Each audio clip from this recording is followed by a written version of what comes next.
some interesting calls out there. I mean, bringing on Noor Mohammad, trying to get a spinner in, and he bowled well. He got that very vital wicket. But again, see, you bowl him in the last over, I can quite understand. Because, you know, when you have a target like 7, you're going to take a risk.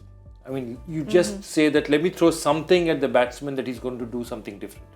And that's the risk they had to take. But before that, you know, using the fact that they had as a strategy getting Noor Mohammad there at the end to be a, you know, specialist impact player is an interesting choice.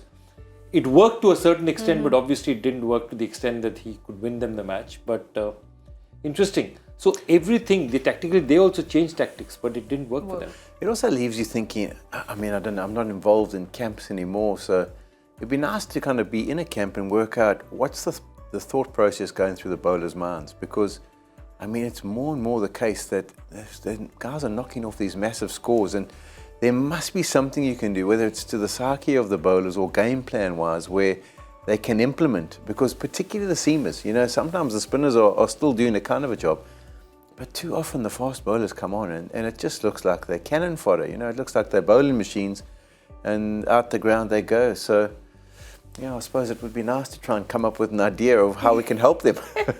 Well, Ashish Nehra was all over trying to give all the ideas he could, but clearly it didn't work today. But they went to a Noor in the last over. Alzari had 1 over left, but probably he was very expensive, which is why they went ahead with his spinner. No, also when you have a target like 7, okay, it's not a defendable target. Something stupid has to happen. The guy has to take a risk. So with a leg spinner, you're trying to stake, with the left arm leg spinner, you're trying to take a risk that he hits across the line, you know, puts one up. Because if it's a fast bowler, he knows what he's going to do. He's just going to pat it back, because all you need to do is get singles and you're going to reach there. I think it also was dictated to by who was on strike. Yeah. Hatmair loves the pace on the ball, so that might have been why they decided not to go. I mean, just maybe the mystery would have worked. But yeah, you call in all pockets with only 7 to defend and you've got to go on 50. You're not going to win those ones too often. But everyone at the top looked great. You know, we spoke about Shami's ball moving around like a test match. Hardik bowled all his 4 overs. It was all looking so beautiful, and then it just all went downhill. Do you think Hardik probably should have held himself back for the death overs? Yeah, I'm not so sure about it. I mean, I really was impressed. I haven't seen him. I mean, I've heard things about how he's worked on his game a touch, but he was getting the ball to shape both ways. Great wrist position, ball was coming out sweetly. So he's obviously in the last month or two put some work into what he wants to do.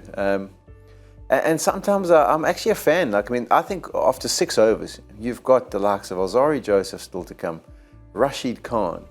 Mohit Sharma, even Mohit bowled. Mohit bowled pretty well. You don't think I have to keep myself, because those guys are gun experienced. You know, they've got so much experience that you would think they'll get the job done. I mean, Rashid doesn't often disappear for 40, does he? Yeah, and 20 and over. Yes. So Those 3 sixes really did him, yes. So I think the fact that he was on a run and doing such a good job, I have no problem every once in a while them finishing their overs, because I mean, Hardik's not really, the death isn't really a massive strength of his. Yes, he can do a job, but I think he was going so well up front. But so yeah, it's going to leave that problem to them, because that means that you didn't close with 29 in the last over. You couldn't close with 65, you know, runs there. So somewhere you have to ask yourself the question. They obviously Noor Ahmed is the person they took as a choice, because Shami is not comfortable bowling at the death. That's been very clear for a very long time. I think they wanted Mohit Sharma to bowl at the death, but they just felt that they couldn't risk him at that point in time. Shami was the better bowler. You know, everyone would say somebody who's bowled 3 overs for 9 for a wicket, you know, how are you not bringing him back? So I think they tried to do that. There are problems there. And if there's a chink in the armour, it's that. Because I think their batting is brilliant. They're an excellent team. Their upfront bowling is really good. Rashid Khan is going to, how many days like this is he going to have? Yes. This is not going to happen. This happens once in a blue moon. But there is a death bowling issue now that is the elephant in the room that they need to address at some point. If they were concerned too, they probably would have brought Little in, wouldn't they, as the replacement impact player. And he ended up just sitting on the side. So I don't think they thought it was even going to go to the death. I thought they were going to wrap up the game. And it was almost like, well, this is an opportunity to get our mystery spinner in. And he'll bowl a few overs and maybe pick up a wicket or 2, and we'll be a happy camp.